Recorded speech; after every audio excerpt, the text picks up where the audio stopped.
The convoy had been stopped for 3 minutes when Petty Officer Jake Hammer Morrison realized they weren't alone in the jungle. The radio crackled with barely audible whispers. Multiple contacts were surrounded, estimate 50+ hostiles.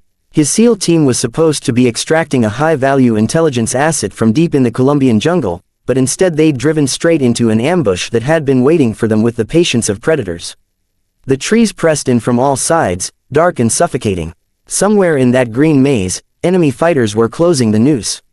Morrison could hear his own heartbeat, feel the sweat running down his spine despite his training.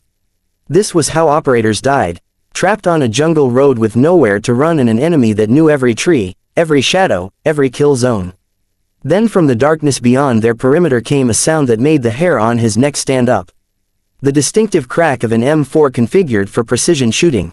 One shot, one enemy fighter dropped. Then another shot, another kill. Someone was out there in the jungle hunting the hunters. And when Staff Sergeant Maya Wood finally emerged from the tree line with her rifle still smoking and 17 confirmed kills behind her, the SEALs learned a lesson that special operations instructors had been teaching for years. The most dangerous operator is the one you never see coming, especially when she's been tracking you for 3 days and knows this jungle better than you know your own base. The mission briefing had been straightforward, which should have been Maya's first warning. 8 years in Army Special Operations had taught her that straightforward was a word used by people who sat in air-conditioned command centers and never had to dodge bullets in triple canopy jungle. Your team will provide overwatch for the SEAL extraction operation, the briefing officer had said, pointing at the satellite imagery of Colombian jungle that looked like green hell, even from space. They're pulling out a cartel informant who's got intelligence on weapons trafficking routes. Your job is to position on the high ground here. He tapped a ridge line on the map. And provide early warning and sniper support if needed. Maya had studied the terrain with the intensity that had kept her alive through 3 combat deployments. The ridge overlooked a single-lane dirt road that wound through the jungle like a snake. Limited visibility due to vegetation. No alternate routes for vehicles. The kind of terrain that turned routine extractions into ambushes if someone was smart enough and patient enough to prepare properly. What's the threat assessment? She'd asked. Local cartel security. Maybe 10 fighters with small arms. Nothing your team can't handle from elevated position. That should have been her second warning. Maya had operated in Colombia before. She knew that local cartel security could mean anything from teenagers with pistols to ex-military contractors with training that matched her own. And maybe 10 fighters probably meant 20, possibly more if someone had leaked the operation. But orders were orders. Maya and her 3-person sniper team, Rodriguez on the spotter scope, Chen on communications, and Jackson on rear security, had infiltrated 3 days before the scheduled extraction. They'd moved through the jungle using techniques Maya had perfected over years of operations in environments where the vegetation was so thick you couldn't see 10 feet in any direction. The insertion had been by helicopter at night, fast roping into a clearing 5 kilometers from their objective.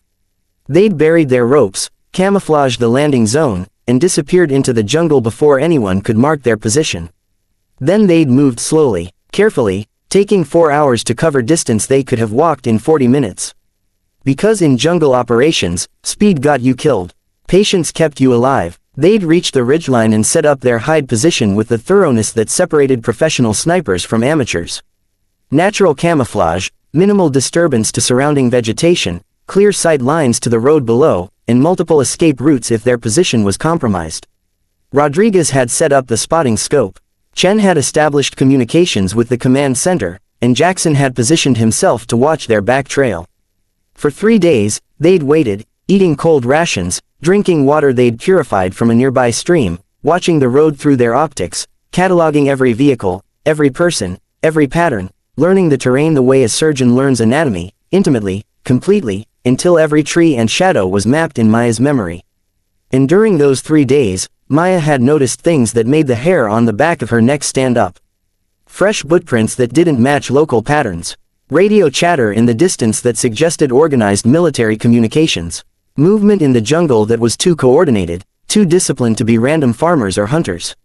Someone's setting up an ambush, she told Rodriguez on the second day, watching through her rifle scope as men moved through the trees below. Look at the positioning. They're establishing a kill zone on the road.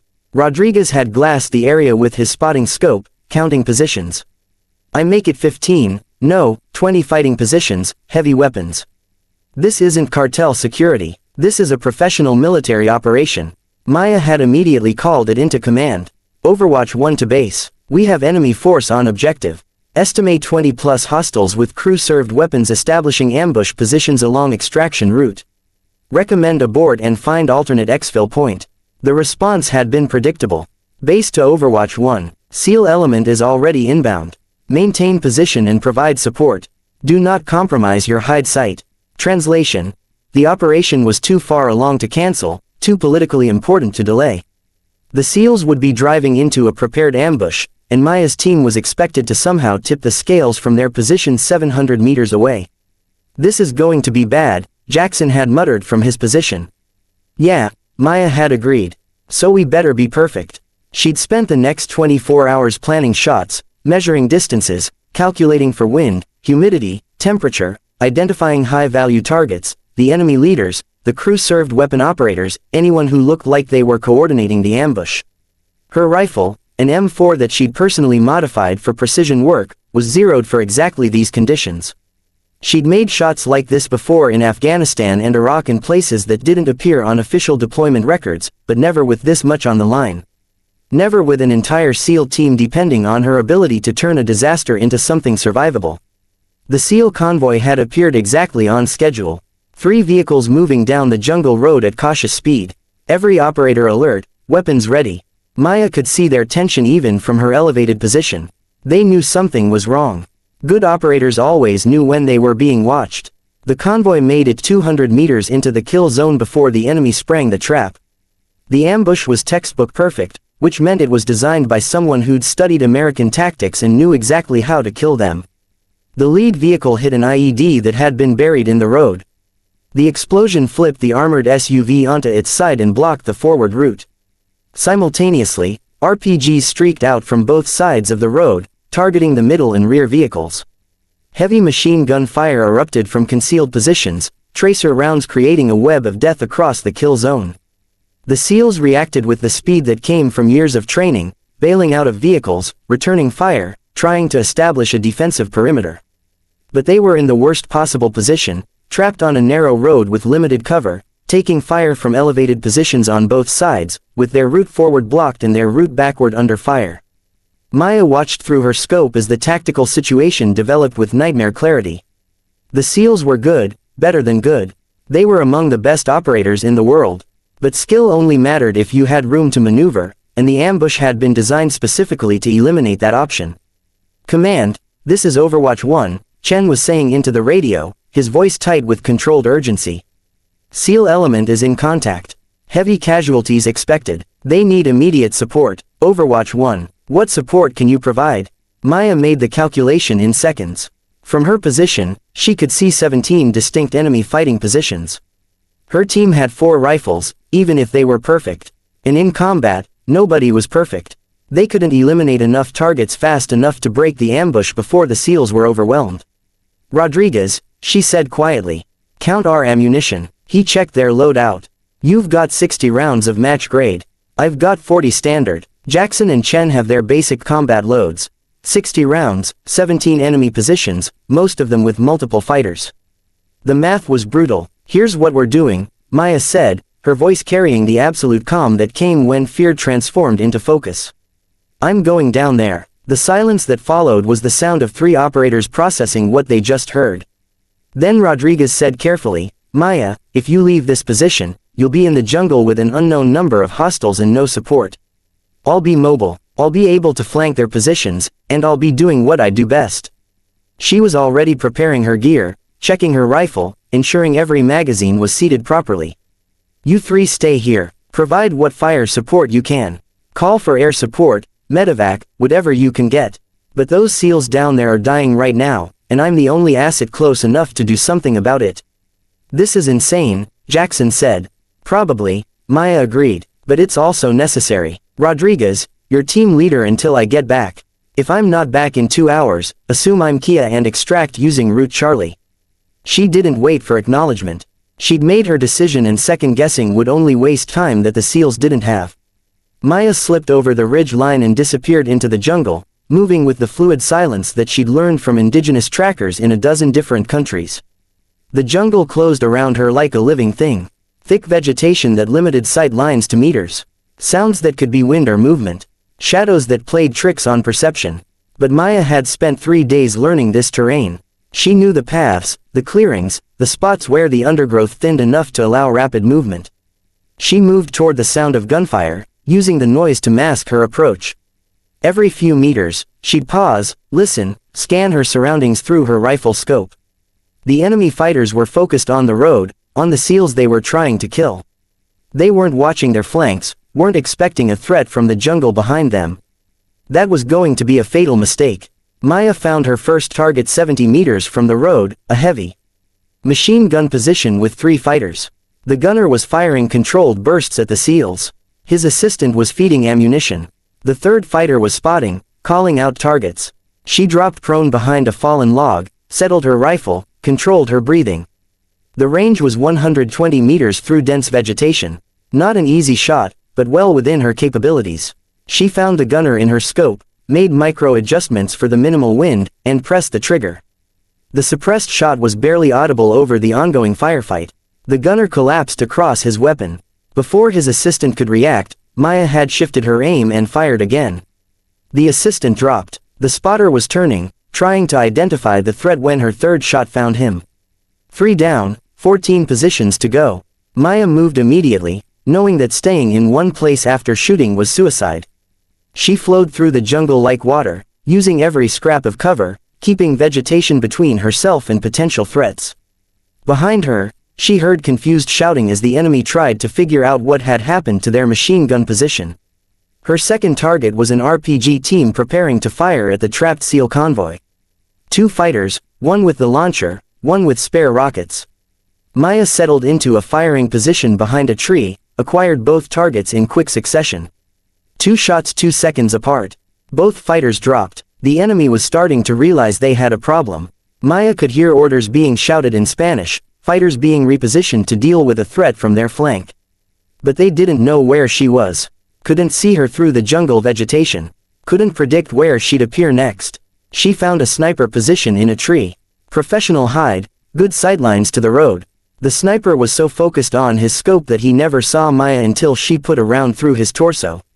He fell from the tree like a broken doll. 6 down, 11 positions to go. The enemy was adapting now, pulling fighters back from the road assault to search the jungle.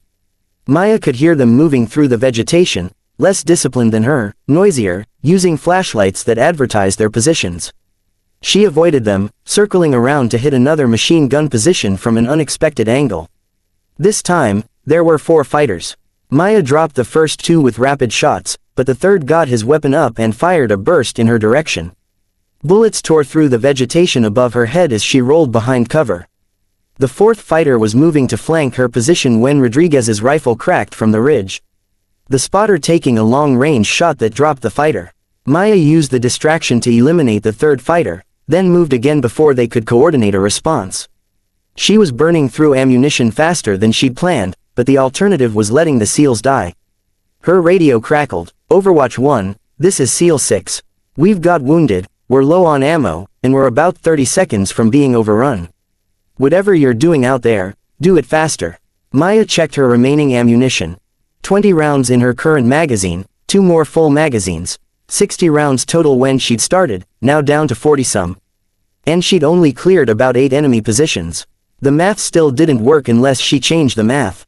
She'd been avoiding the enemy command position, a cluster of fighters with better gear, better weapons, and radio equipment. They were coordinating the ambush, adjusting tactics, trying to contain her while still maintaining pressure on the SEALs. Taking them out would be high risk, but it would also decapitate the enemy's decision-making. Maya moved toward the command position with aggressive speed now, abandoning some of her earlier caution because time was running out. She could see them through the trees. 6 fighters, maybe 7, clustered around a man who was clearly giving orders. She dropped into a firing position at 90 meters. Close, very close for this kind of engagement. Through her scope, she identified the leader first. 1 shot, center mass, he dropped. Then she shifted to the radio operator, eliminated communication. Then the 2 fighters who looked most competent, most dangerous. 4 shots, 4 seconds, 4 enemy down. The remaining fighters scattered, but Maya tracked one and dropped him before he could find cover. Another was running toward the road. She led him slightly, squeezed the trigger, saw him fall. The last fighter had gone to ground, was trying to get a shot on her position. Maya rolled left as his rifle cracked, felt the bullet pass close enough to hear. She came up in a new position, found him through her scope, fired. He didn't get up. 11 positions cleared. The ambush was collapsing, the coordinated assault turning into chaos as the enemy lost leadership and heavy weapons. The SEALs were pressing their advantage now, maneuvering out of the kill zone, eliminating the remaining threats with the efficiency of professionals who'd been given a second chance. Maya radioed, "SEAL 6, this is Overwatch 1, enemy command is eliminated. You've got maybe a dozen hostiles still active, but they're disorganized. Recommend aggressive assault to break the ambush. Overwatch 1, understood. Who the hell are you and how many of you are out there?" "Just me, and I'm about to run out of ammunition, so whatever you're going to do it fast." She heard laughter over the radio. The slightly manic sound that came after surviving something that should have killed you. "Copy that, Overwatch 1. We're moving, and when this is over, you've got a drink waiting." Maya maintained Overwatch as the SEALs executed their breakout, dropping 2 more enemy fighters who tried to organize a defense, 1 more who was setting up another RPG position. Her magazine ran dry and she reloaded her last one, 20 rounds remaining. The SEALs fought through the remaining resistance with brutal efficiency, their training and superior tactics overwhelming an enemy that had lost its coordination. Within 10 minutes, the kill zone was secure. The surviving enemy fighters either dead or running into the jungle. Maya waited until she was certain the threat was contained, then began the careful movement back toward her team's position. She'd been operating in hostile territory for nearly 40 minutes, had burned through most of her ammunition, and had pushed her luck further than any rational operator should. She was halfway back to the ridge when she heard movement behind her, too close, too quiet to be friendly. Maya spun, bringing her rifle up, and found herself face to face with an enemy fighter who'd somehow gotten behind her position. He had his Alaska 47 raising, his finger moving to the trigger, and Maya knew she was about to get shot. She dove left as he fired, felt rounds crack past her head. Her own rifle came up, and she fired twice. Center mass, the fundamental marksmanship that never failed. The fighter dropped, but his burst had been close. Too close. Maya could feel her hands shaking with the adrenaline dump, the realization of how narrow that margin had been. Overwatch 1, this is Rodriguez. What was that shooting? Contact. It's handled. I'm continuing to rally point. Copy. And Maya, that was the most insane thing I've ever watched someone do. Remind me never to piss you off. She made it back to her team's position as the sun was starting to set, turning the jungle into a cathedral of green-gold light. Rodriguez, Chen, and Jackson were packing their gear, preparing to move. They looked at her with expressions that mixed relief and disbelief. 17 confirmed kills, Rodriguez said quietly. I was spotting for you the whole time. 17 enemy fighters, most of them eliminated before they knew you were there. That's legend-level shooting, Maya. It was necessary shooting, Maya corrected. And it's only legend if we get out of here alive. Let's move before someone decides to come looking for us. They extracted through the jungle using a different route than their insertion, moving through the night with night vision equipment and the paranoia that came from operating in hostile territory. It took them 8 hours to reach the pickup point where a helicopter extracted them back to the forward operating base. The SEALs were there waiting, cleaned up, but still carrying the marks of combat, bandaged wounds, exhaustion in their eyes, the particular look that came from surviving something that should have killed you. The team leader, a lieutenant commander whose call sign was Hammer, approached Maya as she stepped off the helicopter. Staff Sergeant Wood, I understand we owe you our lives. You owe your lives to your own training and the fact that you didn't panic under fire, Maya said. I just changed the odds a little.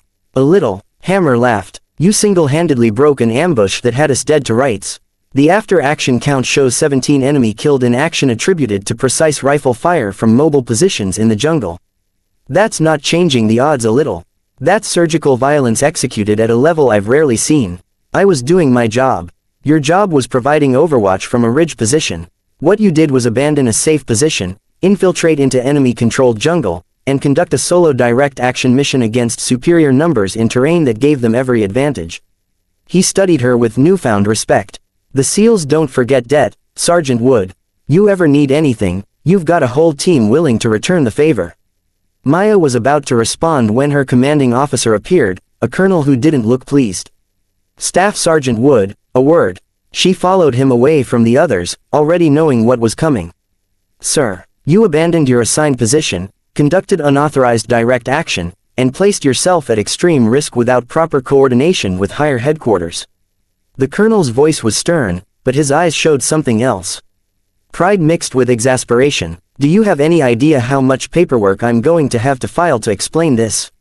"Yes, sir. Probably more than you'd have to file if I'd stayed in position and watched those SEALs die." The colonel was quiet for a moment.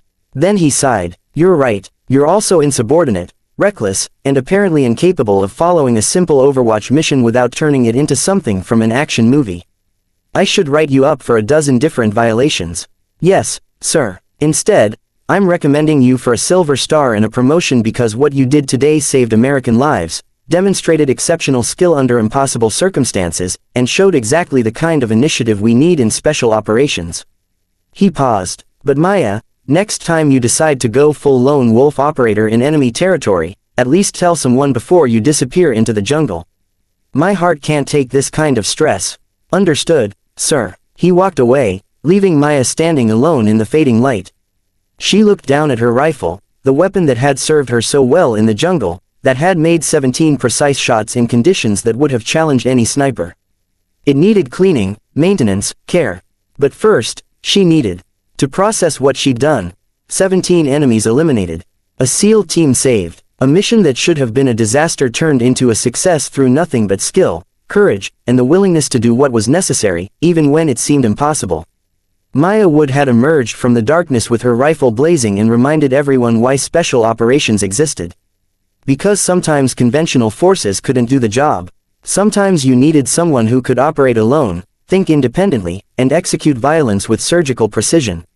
Sometimes you needed an operator who understood that the mission always came first, even when that meant walking into hell with nothing but a rifle and the absolute certainty that she could make a difference. The SEALs had whispered that their convoy was surrounded. Maya had answered by proving that one operator with the right skills in the right place could turn the tide of an entire engagement. That was her job. That was what she did. And the jungle would remember. 3 months later, Maya stood in front of a classified awards board, receiving recognition that would never appear on her official record. The mission had been scrubbed from all documentation. Officially, no American forces had conducted operations in that region of Colombia. The ambushed convoy, the 17 enemy casualties, the lone sniper who'd saved them, none of it existed in the historical record, but in the special operations community, the story spread. The army sniper who'd abandoned her position to save a SEAL team, who'd moved through hostile jungle like a ghost, who'd made 17 precision shots under combat conditions that should have been impossible. Some of the details got exaggerated. That was inevitable, but the core truth remained. One operator, one rifle, 17 enemies eliminated, 0 friendly casualties. Lieutenant Commander Hammer attended the ceremony along with several members of his SEAL team. After the awards, he approached Maya with a quiet smile. "The offer still stands, Sergeant Wood. You ever want to try out for the teams, you let me know. We could use someone with your particular skill set." Maya smiled. "I appreciate the offer, sir, but I'm Army. We do things differently than you Navy types." "Different how?" "We don't need a whole team to get the job done. Sometimes one soldier with a rifle is all it takes." Hammer laughed. "Fair point, but the offer stands. And Maya, that thing you did in the jungle, that's going to be taught at sniper schools for the next 20 years. They're calling it Wood's Gambit, the tactical decision to abandon a secure position and conduct mobile operations in hostile territory to break an ambush. They're giving it a name. Of course, everything in the military gets a name eventually. Usually a boring acronym, but sometimes something that actually sounds cool." He extended his hand. "Thanks again for everything." Maya shook his hand, feeling the calluses that marked another operator who knew what it meant to serve in dangerous places. "Just doing my job, sir." "No, you went way beyond your job, and that made all the difference." He paused, then pulled out a small velvet box from his pocket. "The team wanted you to have this. It's not official, won't show up on any paperwork, but it means something to us." Inside the box was a SEAL Trident pin, the iconic insignia that marked membership in one of the world's most elite fighting forces. But this one was different. It had been modified, engraved on the back with 17 small tally marks and the words, "One shot, one life saved." Colombia. Dos mil 24. We each contributed 1 mark, Hammer explained quietly. 17 marks for 17 enemies you eliminated. 17 reasons we're all still breathing. In the teams, we take care of our own.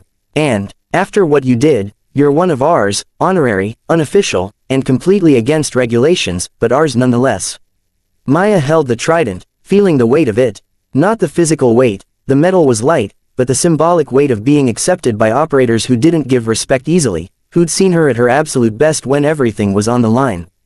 "I can't wear this," she said, her voice thick with emotion she rarely allowed herself to feel. "We know. That's why we put it in a box. Keep it somewhere private. Look at it when you're having a bad day. Remember that 17 men went home to their families because you were willing to risk everything." Hammer's expression turned serious. "And Maya, the next time command gives you some Overwatch-only mission and you know in your gut that something's wrong, trust that gut. We did and we're alive because of it." Rodriguez appeared at Maya's side, her spotter from the operation. "The brass is calling it unauthorized initiative. The rest of us are calling it saving our asses. I've been on 12 deployments, worked with dozens of snipers, never seen anything like what you did that day. The situation required adaptation," Maya said simply. "The situation required balls of steel and shooting skills that most snipers only dream about," Rodriguez corrected. "I was on that spotting scope watching you move through that jungle. You were outnumbered, outgunned, operating in their backyard, and you still made every shot count. That's not just training. That's something else. Something that separates good operators from legendary ones." Chen and Jackson joined them, completing the reunion of the team that had spent 3 days in that jungle hide position. Chen spoke up. "Command wants to send us on another operation. Similar profile. Overwatch for a seal extraction. Different country. They specifically requested you as team leader. Said something about needing someone who thinks creatively under pressure." Maya raised an eyebrow. "That's their way of saying they need someone willing to break the rules when the rules are going to get people killed." "Exactly," Jackson confirmed with a grin. "So, are you in?" She looked at the trident in her hand, then at the faces around her. Operators who'd seen her at her best, who trusted her judgment, who knew that sometimes the right decision was the one that looked wrong on paper. "When do we leave?" 72 hours. Better start packing." 6 months after that ceremony, Maya was back in the jungle. A different country, a different mission, but the same fundamental truth. There were bad people doing bad things, and someone needed to stop them. Sometimes that someone was an entire team. Sometimes it was a whole battalion. And sometimes it was one operator with a rifle emerging from darkness to remind everyone that in special operations, numbers didn't matter as much as skill, courage, and the willingness to do what others couldn't. This time, the mission went smoothly. The SEALs extracted their target without contact. Maya's team provided Overwatch from their elevated position and never had to fire a shot. It was, by all official measures, a perfect operation. But Maya kept her rifle ready anyway, kept scanning the jungle, kept watching for the signs that an ambush was developing because she'd learned that perfect operations could turn deadly in seconds, and the price of complacency was measured in body bags. As they extracted via helicopter, Rodriguez leaned over and shouted over the rotor noise. "Disappointed we didn't get to shoot anyone." Maya shook her head. "Best missions are the ones where nobody dies, but if someone had to die, I'd rather it be them than us." "That's the difference between you and most operators," Rodriguez observed. "Most people want the fight. You're willing to fight, but you'd rather solve problems without violence until violence becomes necessary, and then you're the most violent person in the room. That's what makes a good operator," Maya said. "Knowing when to shoot and when to hold fire. Any idiot can pull a trigger. It takes wisdom to know when pulling that trigger is the right call." Back at base, her commanding officer approached with news. "Wood, your silver star came through. Official ceremony in 2 weeks. Your family's invited, the whole 9 yards. Can I skip it, sir? I'm not big on ceremonies." "No, you cannot skip it. You did something extraordinary and the army wants to recognize that. Even if 90% of what you did is still classified, we can at least acknowledge that you demonstrated exceptional valor under fire." He softened slightly. "Maya, take the recognition. You earned it, and more importantly, it sends a message to every young soldier who thinks women can't operate at the highest levels. You proved they can. Own that." The ceremony was held at Fort Bragg, attended by senior officers, fellow Special Operations personnel, and Maya's team. Her parents flew in from Oregon. Her father, a retired Marine, wearing his dress uniform with pride.